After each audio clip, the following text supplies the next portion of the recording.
In transformation, when 2% of a population begin to think in more liberated and spiritually open ways, a new level of consciousness will awaken, bringing about a new reality for the total population.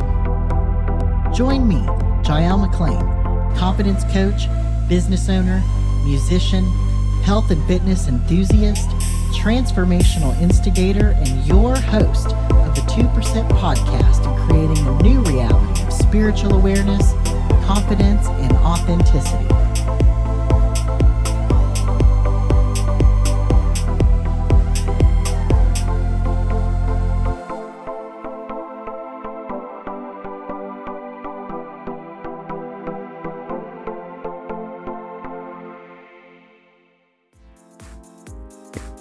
Hello and welcome to the 2% Podcast virtual series, your source for empowerment, expansion, and elevation. Today, we are joined by my friend, founder of gratitude.com and the gratitude trainings, and in my experience, one of the grand masters of transformation, definitely a visionary for global peace, Joe Englesson. Hello, I'm so excited to be here. And I don't know about the Grandmaster thing, but I'm happy for you. Thank you. That is my experience of you. I am so honored for you to be here today. And as you know, season 1, we're focusing on what are we experiencing in the world and how can we create an impact? And so I'm going to throw that question to you. What is going on in the world? I mean, I think what's going on in the world, first of all, is, just history repeating itself over and over. And here we are, these little human beings this time around. And, we're going to have our ups and downs, and we're going to have, challenges, and we're going to have wins. And, specifically the last few years, I mean, I say this, I think it's been very difficult for a lot of people. I think everybody on an individual level have gone through their own version of disconnection and, division and disinformation and COVID, war, political stuff. Like, it's just been a really difficult few years. And I think that a lot of people have it that, oh my God, what can I do? How can I make an impact? How can I make a difference? And really, you already are. We already are making an impact by just how we show up in everyday life. And, how do you wake your kids up in the morning? How do you look at your wife or your husband in the morning? How do you drink your coffee with them? I mean, you're making an impact always. And it's really nothing that is outside of us. Yes, is it important that we also, take that conversation to a bigger stage? But it's going to be really difficult for us to do that authentically if we don't already live it. And so since we're already making an impact, then the question really becomes, what am I making an impact for? Like, what is it that I'm creating the way that I'm showing up? Am I creating love, connection, peace, vulnerability, abundance, or am I sitting in a fear-based context where I'm generating fear and scarcity and disconnection, and we're like disjointed almost as a,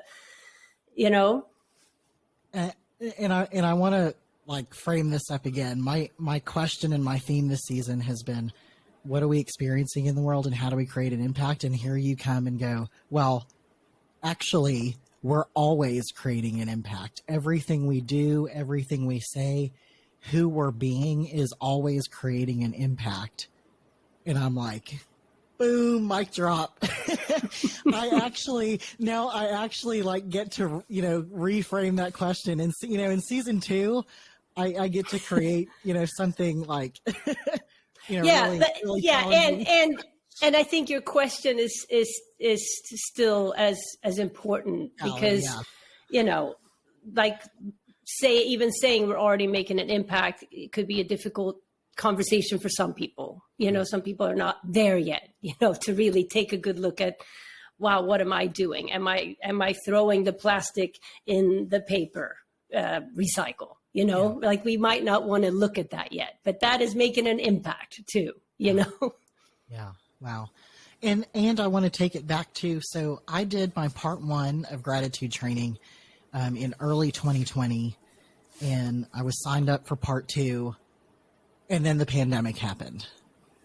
And I recall getting an email from Gratitude like months in saying basically like, we're making this difficult decision to close our doors. And it made sense because so many other businesses were closing. This was an in-person training. People had to be there physically. And now that the world had shut down, like, I guess, it wasn't available. That format was no longer available. So I really wanted to find out, what was your experience and what were you going through and experiencing at that time? So first off, we were operating in 5 cities. We had 6 to 7 huge trainings every weekend. We had expenses of close to $210,000 a month in expenses. and the sales were right around there. Like we were kind of operating paycheck to paycheck as a company, but it was like a high paycheck to paycheck, you know what I mean? And so if one month didn't go well, it would affect a lot. And if we had a great month, it would affect a lot. So it was very, an upside down sort of business in that way because of scheduling, and we relied on people.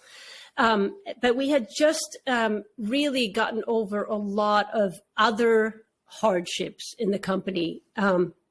One of which was Hurricane Irma in 2017. Wow, yeah. blew the whole roof off of our 10,000 square foot training center, and everything was in standing water.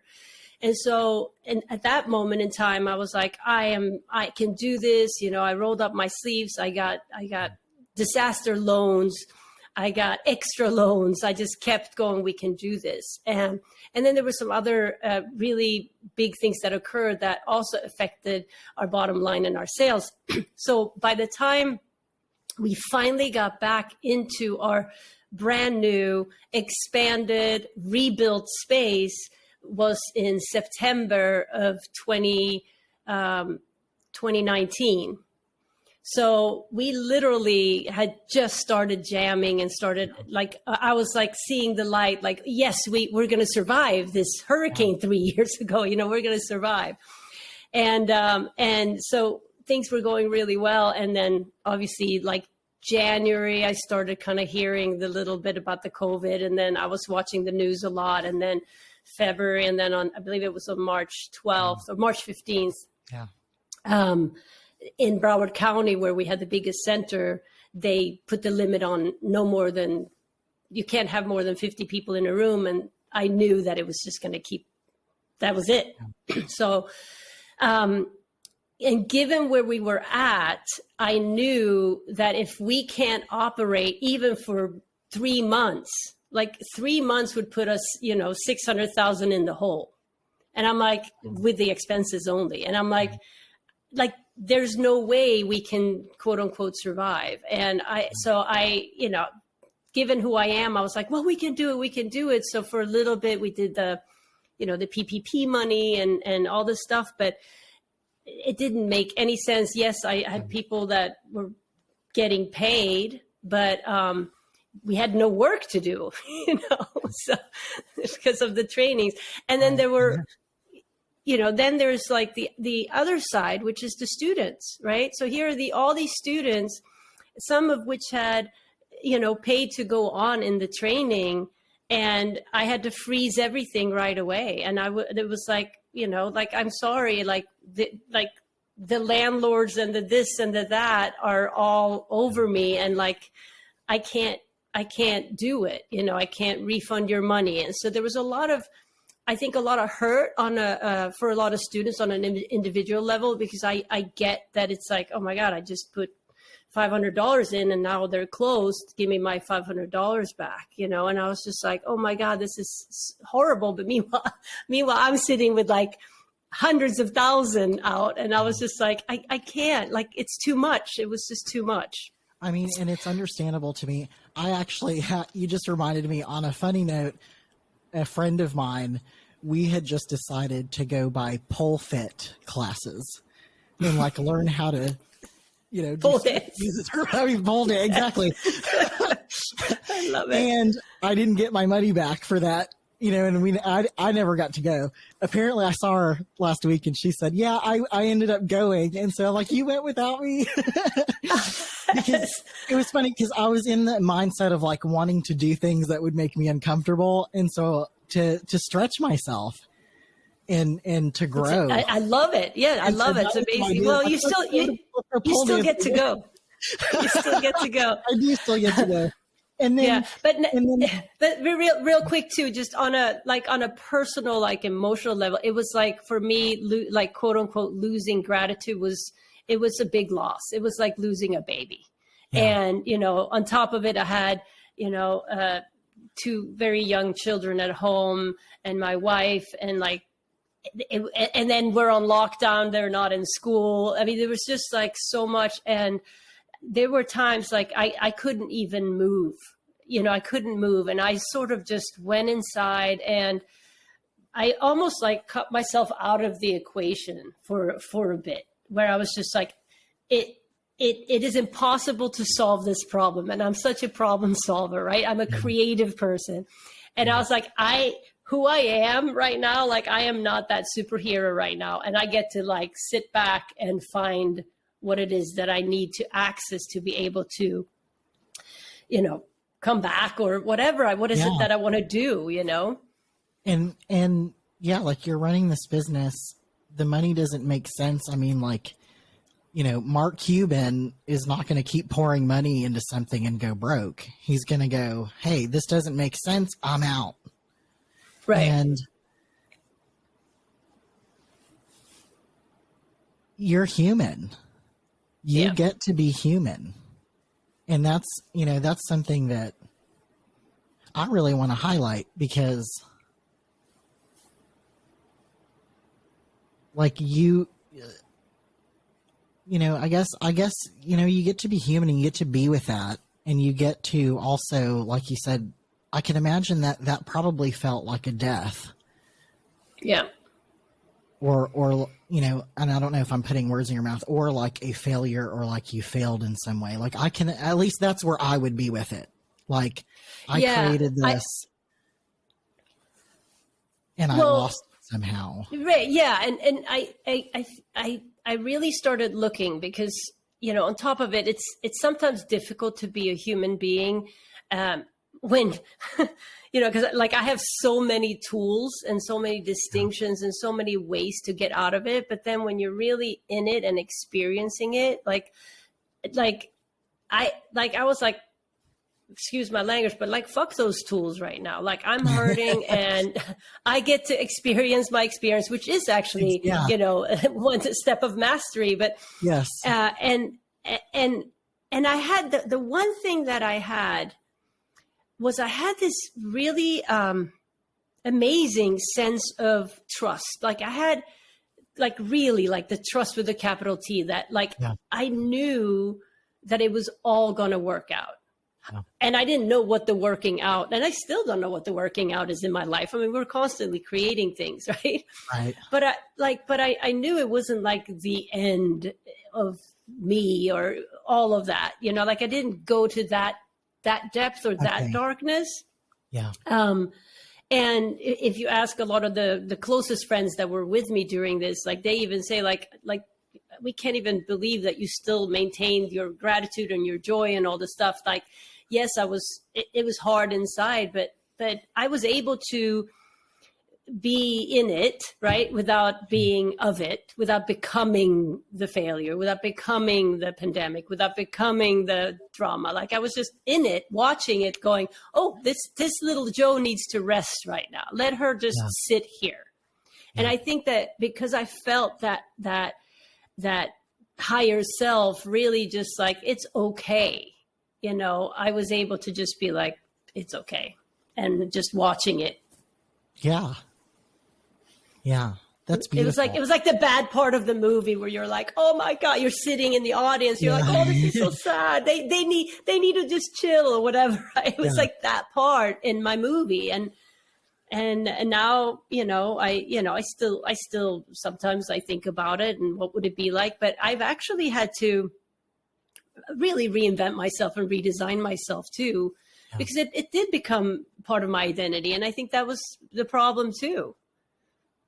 Like, cause I, of course I have gone to the places of like, okay, so how did I set this up? How did I set it up that these things occurred? And I'm very clear now when I look back, I'm like, okay, well, if I go back even prior to the hurricane, I wasn't happy running Gratitude anymore. And one of the reasons was because when I started Gratitude, it was very small, right? And I was in the training room and I was putting tape on the floor and I was setting up chairs. And we were like this really tight community, right? That most teams still felt, right? In moving forward in time. But then at some point, it became so big that I was just in an office putting out fires and managing personalities. And that was not what I wanted to be or do, Totally understandable as a creative.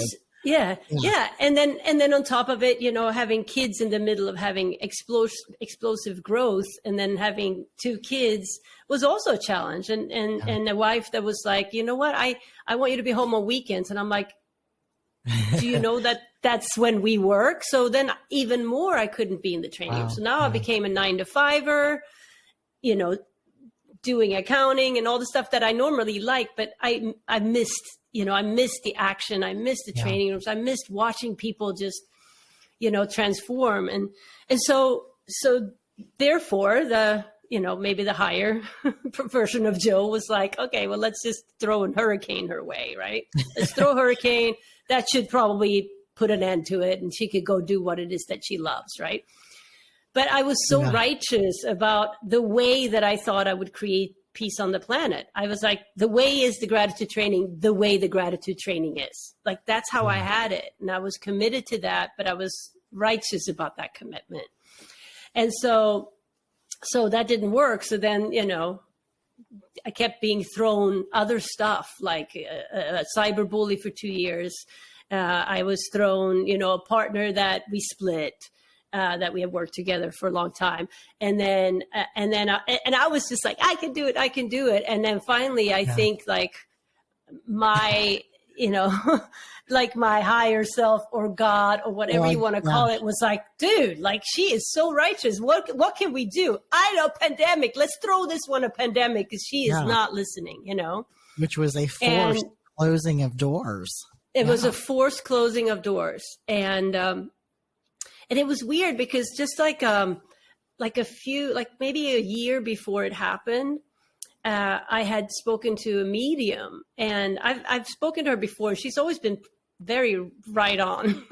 But when they tell you something about the future, you're going to put your spin and your interpretation on it.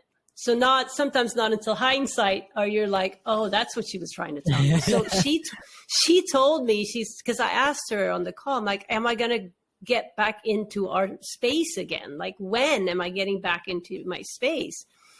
And she's like, yeah, you're gonna get back in soon, but I don't see you in there. I see another business, is what she said. And I was like, I'm like signing leases and all this stuff, and I'm just like thinking, oh well, I have other ideas. Oh, maybe she's thinking of the film studio I want to have in the back, or maybe she's talking about that. But literally, she was telling me, you're not going to be in there. And that wasn't even a possibility for me. Right. So that's incredible. Crazy. And at the same time, look at the beautiful things that were created, because what I experience now is, right, you had a hand with some of the trainers, with Healing Angels. Redesign was created, which now launched the trainings to be virtual, which means they're accessible to the world now. anyone can be at home sitting in front of a monitor, sitting in front of a laptop, and they can go through the training.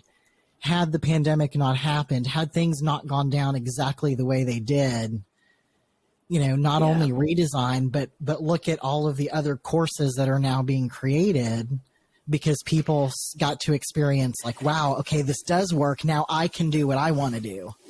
Yeah. And you know what else it did? And before I say this, but like, first off, I'm so incredibly impressed with what they've done with redesign and how they've moved forward in the pandemic and all of that. And I think it's beautiful. Like, it's so beautiful. And what I've realized is that when I took myself out of the equation forcefully, right, and the training was taken out of the equation, it actually had a lot of people step up, right? It had people that, like obviously Rolanda and, oh my God. Haiti. Hey, thank you. Haiti, Rolanda and Haiti, obviously they had kind of stepped up even prior to pandemic, and then they stepped up even more. But I've talked to some graduates that used to be really like either working for gratitude at we didn't pay like big dollars for people that worked for gratitude, but they had so much experience and they had done the training and they really could be out there making a huge impact, and not just in the gratitude training. And so when gratitude was taken out of the equation, all these people are out there creating amazing things right now, their own workshops and their own, summits and their own TikToks. There's some grads that are like super famous on TikTok now. And I'm just like, oh my God, this is what we sort of should have been doing all along. Like really, I mean, the goal of the training is to empower people to be leaders. And on some level, it got created. It's graduate training became its own little box, right? It was still a small pond. And then the small pond went away and everybody's like, wait, where am I going to swim? And it's like, go swim in the world and create your own pond, right? Yeah. And so I think that the butterfly effect of the gratitude training actually has had a massive impact and a bigger impact than it would have had if we were still running it. Yes. And with technology, with social media, with becoming digital creators, influencers, right? The podcast that I got to create, there is something happening in the space of transformation that has never entered that space before. Yeah. And that's all these mediums in which to create, in which to really create a further outreach into the world. Yeah. And I am so excited about it. Yeah. And you start hearing people that never did any kind of transformational trainings, and they're putting quotes on their Facebook, and it's literally quotes that are coming from transformational work, like the history of transformational work. And so it's almost like, 2% podcast, we're almost at we're at the 2%, right? Like, because people think that 2%, essentially, meaning like that if 2% of the population actually transforms or awaken or whatever you want to call it, then the rest sort of will follow. Well, here's the thing about the 2%. It's not going to happen overnight. Yeah. So like, cause time where we're living right now it's linear, right? So let's say we hit the 2%, let's say we're there. Well, how long on a human time scale might it take? It might take 100 years, maybe. I mean, there's billions of years, right? So it might take 100 years. So we might actually be in it right now. And we're starting to see evidence. And of course, then the world is going to throw some darkness at us or at the light. And that's what we're seeing right now. And I think it's fascinating. And who knows? Like I always say, like, I like to make up really good stuff that gets me excited because I'm the one that gets to live in the excitement for the rest of my life. I don't know if it's true or not, but I'm choosing that narrative. Yeah. Like you're choosing. And even for me, like the experience that I'm having right now in you talking about it and sharing in that experience and sharing in the joy, sharing the excitement, what a space to live from. Like, what a time to be alive. Yeah, right. Seriously. See, and that's it, because we're really just watching, right? We're just watching it. I mean, and yes, do we want to create something amazing for our kids and all of that? And I think there are a few things that we get to think about, as far as what planet are we leaving them? You know, what kind of government or non-government are we leaving them? What kind of, I mean, there's so much to look at. And then I go, well, they had an ice age where there was ice over half of Europe, like, and now I wonder what, happened then, right? Like, there's so much, everybody's going through it. So, like, really at the end of the day, it's like, it's funny, because the one thing that I was going to share as a maybe like a walkthrough or a closed eye process or whatever was something called like be your most effective self. Like, how do you become your most effective self?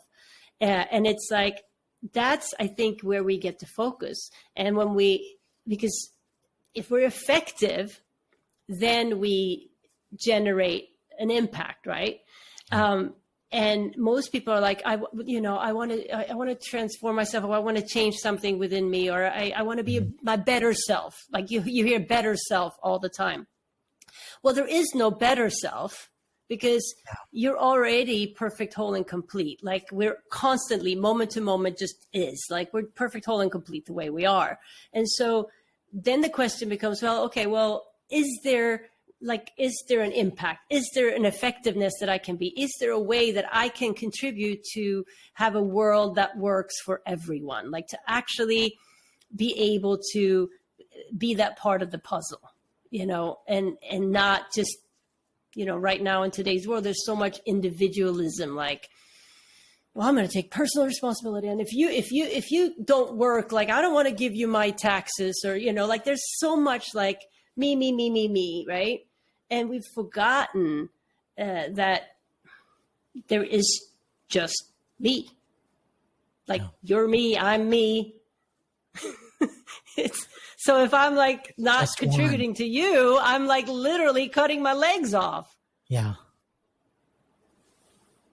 And it's, again, it's a narrative, and some people have narratives, especially right now in the world. Like, there's 8 billion narratives going on right now. We're starting to live in different worlds, a lot because of, false information and all this stuff, what we subscribe to. That brings me to,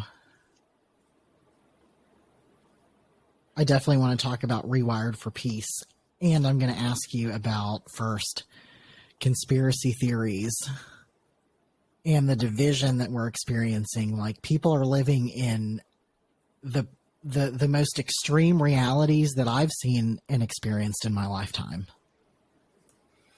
Yeah. Yeah. And there's no possibility for connection or to even understanding each other from that space, because we're literally we're beginning to live in separate realities, and it's getting more and more diverse, right? Because I think even within families, individuals are starting to live their own narratives and their own stories and their own world on some level. Like, I see my 8-year-old son who loves to play video games, and I can see, like, he's sometimes in a different world, Yeah. And then you have me, like, I love watching the news, and I love to play Rummikub when I want to chill out, like. And so I have this world of transformation in this world. And then my wife has this world of yoga. And because the information is so accessible all the time to us, we're going deeper and deeper into that world. And it's like getting more narrowed for ourselves individually. And in doing so, I'm actually disconnecting from my wife.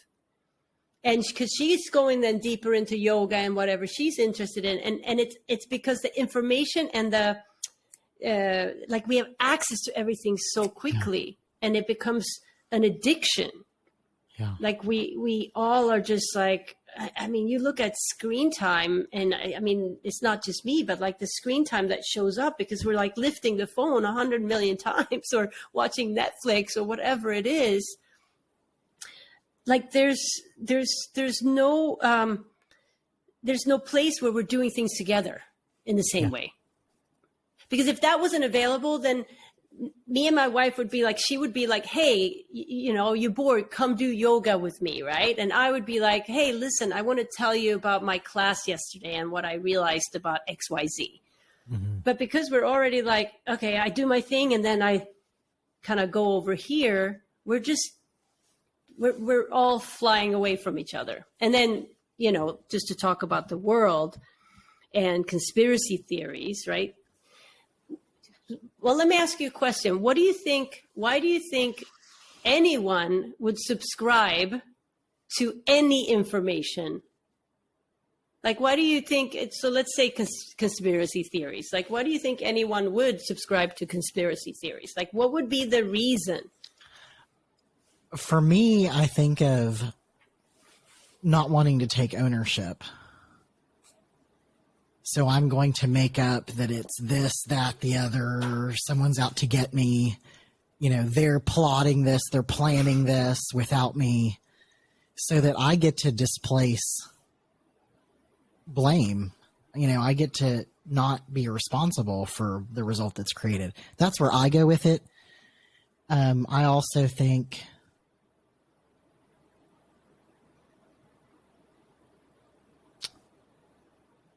I'll leave it there. Yeah. I mean, as you say that, it's almost like, and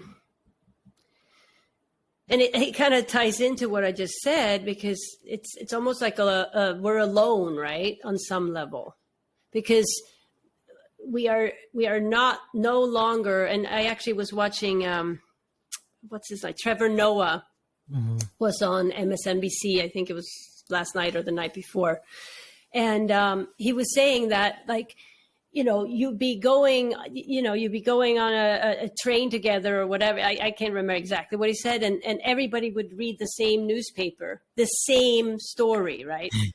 In the past, right? And everybody would have the same, like, so we were collectively in community with each other, sort of learning the same things and being together, right? Yeah. And then over time, we've like narrowed into this cell phone. And now if you get on a bus or anything like that, you just see everybody, like even at dinner, when people are sitting with families, they're like, sitting scrolling, right? So they're in their own world. So it actually generates a certain sense of individualism, right? But it's this loneliness. It's almost like stemming from this fear of missing out. But what we're really missing out is sitting right in front of us. Yeah, we're missing out being present. Right. And so if you have that like lack of collective like community, and if you have this loneliness, then you're going to like not feel so good about yourself, and you're going to want some answers. And hey, we're not going to have answers. That's the thing. Because the processing power in the world is moving so quickly that our little brains, they can handle it, but the way we have them, we can't handle it. I mean, our brains are probably way more sophisticated than the supercomputers and all the stuff that's being created right there. But like, we're not using all of that. But we may have to, right? At some point. But instead, we're like using this little part of the brain, and we're just like, oh my God, this is crazy. Somebody has to be out to get me, or something like I need an explanation. I need an explanation. And then the question is, are you going to choose an explanation that is going to serve you and serve the world? Or are you going to choose an explanation that satiates your ego and that has you go into fear and anger and like, I feel better if I'm angry and if I think people are out to get me? That's it. You just choose one way or the other. Yeah. So when people are like, the government's doing this and this person planned the pandemic or this group of people planned the pandemic, I think if I remember correctly, when we spoke a few days ago, you said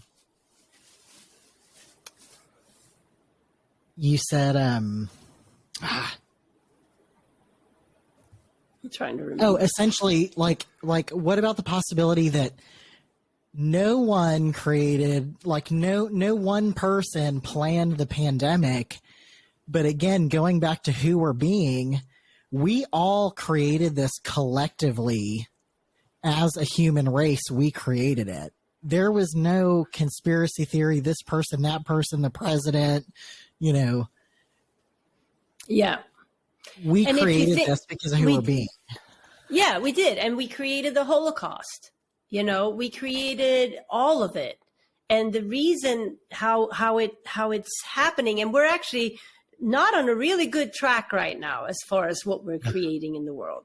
And what it is it's this, I guess, mass consciousness of fear, scarcity, me, what about me, right? And other people are bad, and it's easier to I need to blame someone for my dissatisfaction.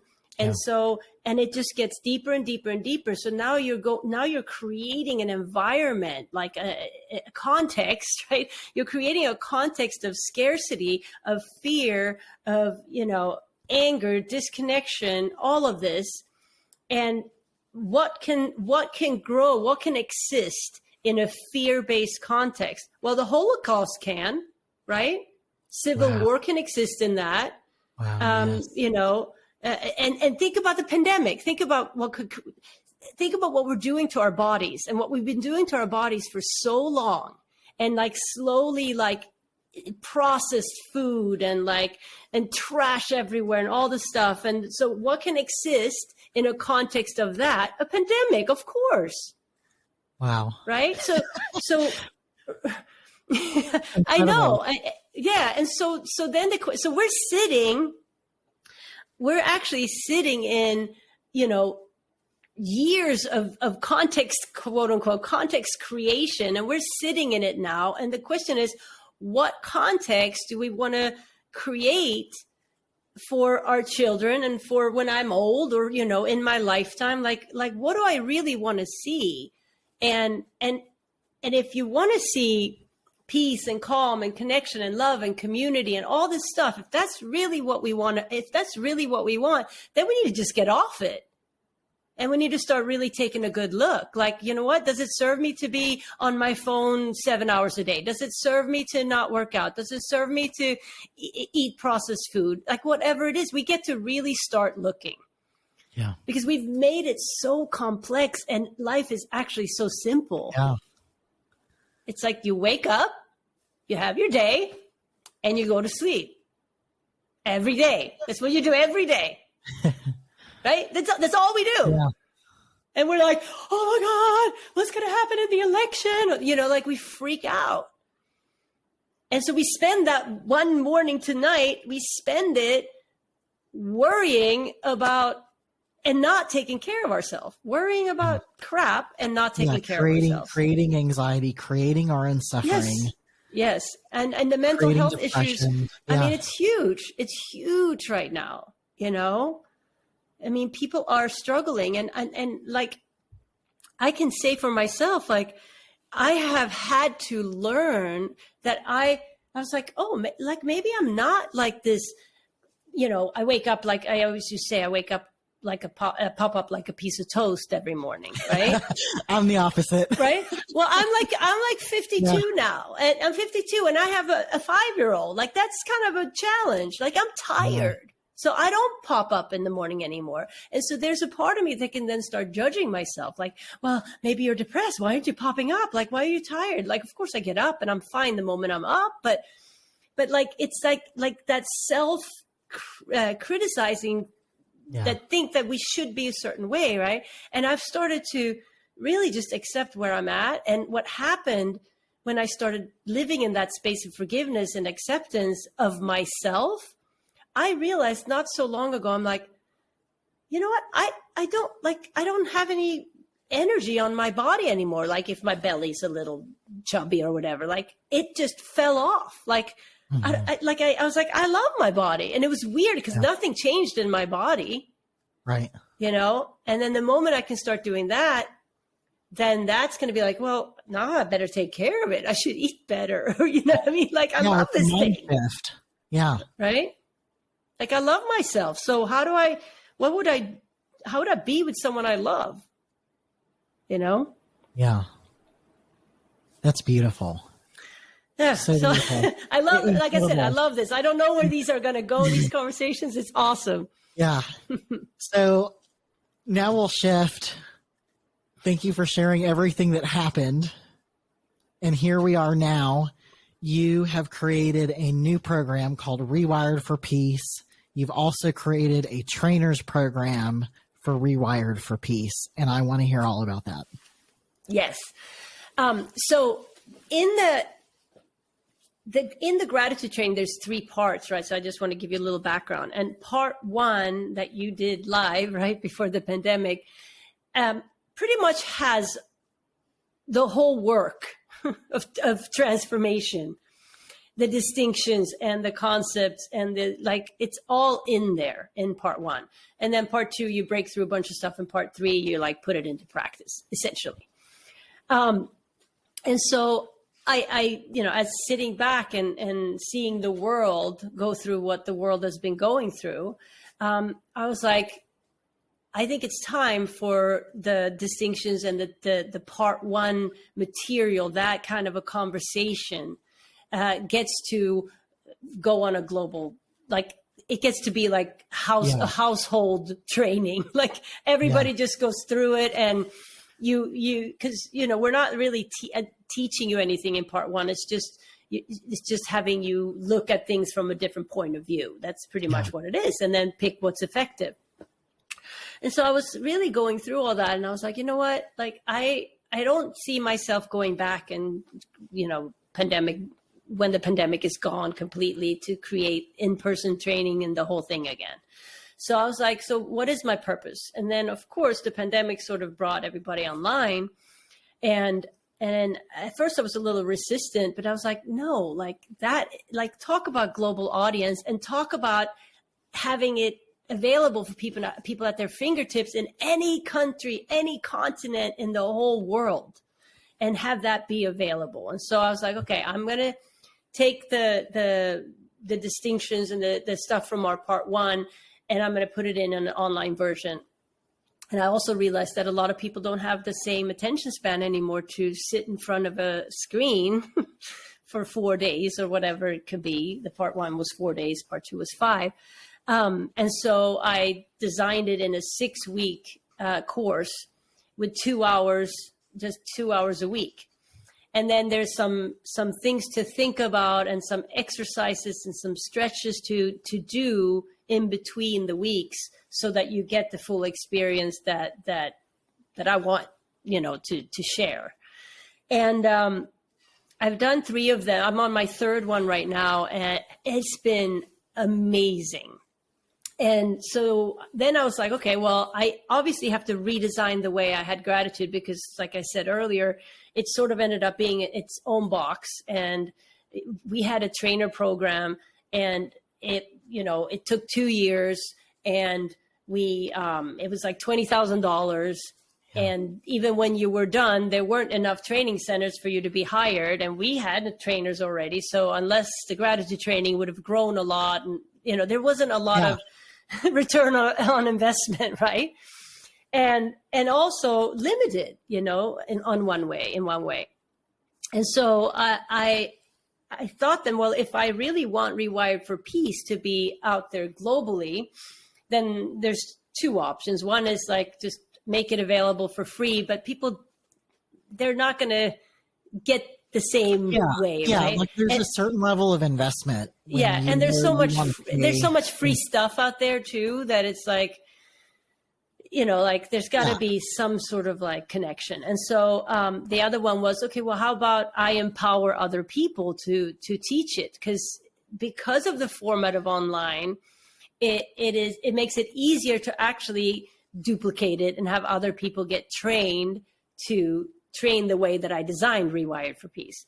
And so I designed it that, there are no small group leaders like you would have of a part 1. So you can run it as your own trainer to your own community. And so I have people get certified, and we're starting the first certification in January, and we already have 16 people ready to go. and still 2-3 months to go. And then my goal is to work with those, let's say 20 people, and really have them succeed in, having people be enrolled, and then they become their own trainers, and they won't work for me. All they do is they pay for the certification, they get the training with me, and then they get all the materials. And then we have a community that's going to support each other with enrollment and all this stuff. And so it empowers other people to, reach out. So we're going to be able to reach out more personally in this class I have now, I have people from England. I have a guy from Denmark already in the third one. And I'm like, how did you find me? How cool is that? And so there'll be probably ReWired for Peace in Denmark. There'll be a ReWired, and it's so cool. What a beautiful vision. And I acknowledge you so much for experiencing your experience, and then coming out of it and having a vision to create something else and still be committed to the work of transformation and committed to having it happen. Yeah, because I still believe it's the most powerful way, and it's the most powerful thing when people get it, what it means to look at things from a different perspective, and they actually step into that, then the work has just begun, because now you get to do that with everything. But it makes people more effective, and it creates freedom, and it creates power, and it creates contribution. And that's what's needed in the world right now. And that's why I'm doing what I'm doing and wanting to spread the word, because I experienced, my gosh, for the first time in my life, freedom, like you said, freedom, real transformation. It's powerful, logical, practical work that works if you're willing to do the work. Yeah. And I've not experienced anything that generated different results, transformation, change, if you want to call it that. I've not experienced any other work like it. Yeah, and it's actually fascinating, because this has been around for many, many years, and I'm reading a few books right now with some of the people that actually created a lot of it, and philosophers, and they're psychologists and all this stuff. And I'm reading the history of how it all came to be. And I'm actually floored that it hasn't gone bigger. I mean, it has in a way, because I think the conversation is starting to be out there. But it's so profound for one's life, right? Yes. And now more than ever, I think it's time to really reinvigorate it, because a lot of the people that started they're not here anymore, or they're on their way out, Yeah. And so there's a new generation that's needed. And I want to create that new generation. I can see people just teaching this all over. Yeah. And I definitely am a believer that this is the education that I think should be taught. Yeah. Along with the other stuff. Yeah. But this is the education of life. Who am I being? How do I want to, and how do I get to show up to my life? How do I get to show up for others? How do I get to show up in the world? Yeah. It's profound, and it's awesome. It is. Yeah, it is. And it's crazy is that there's so many times in gratitude when we had it live, where people we got to get this in prisons. We got to get this in schools. We got to get this in the politics. And the way that the training was in person, it would not work in those environments. Yeah. The way that you and I were lucky, well, you half of it, but that we were lucky enough to do and get, right? So there's a new, the way ReWired for Peace is you become certified. You could sell it into corporations. You could sell it into schools, because it doesn't have all that stuff that comes with it. It just has the distinctions and the aha and the experience and all of that. And then boom, boom, boom. So Incredible. I think it's designed for the world, for any kind of medium, or not medium, any kind of, what am I saying? Demographic. Yes, thank you. That's the word. That's the word. Yeah, just wow. I am fired up about your vision. Thank you so much for sharing it. And where can everyone find you? And I know gratitude.com. Visit gratitude.com, and then for links to the specials. Yes. Yeah. So gratitude.com, explains Rewired for Peace essentially. But if you go to gratitude.com/info, then I've put a bunch of links, because I want to offer the listeners to this a really good, deal for Rewired for Peace, which is $275. And so it's the link to get to that is under gratitude.com/info. And there's some other stuff there, info on certification, because if you're interested in the certification, you have to set up a call with me. So you could do that there. Okay. And then I'm also going to add my book. I have this 11, read the book in 11 days. And so I'll put that up there too, and you get my book for free essentially. And yeah. And then, awesome. I also just consolidated my 600 and something Facebook groups into Gratitude. The group is Gratitude, and it's facebook.com/gratitude.com spelled out. Okay.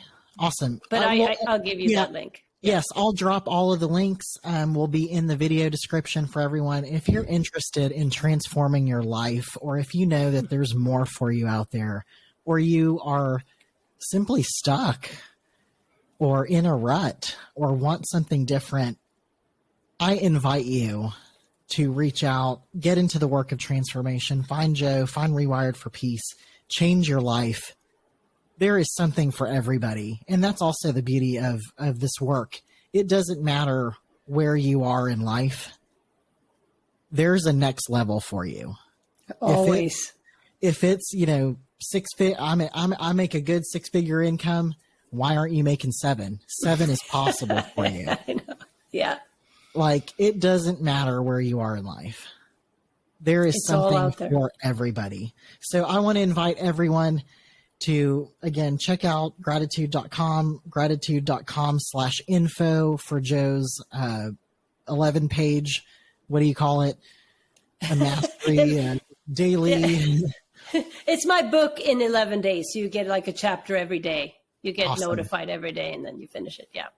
Awesome. And then Rewired for Peace and all of it. So yeah, thank you so much for having me. Gosh. And I want to acknowledge you for what you're up to. I love the name, obviously. I think it's very clever. And I know that you're somewhat just starting out. So please let me know how I can support you and, connect people with your podcast. Awesome. Thank you so much, Joe. Thank you for being on the 2% podcast today. And I hope you guys enjoyed this episode as much as I did. And if you did, I'd love to hear from you in the comments. Like, subscribe, and share.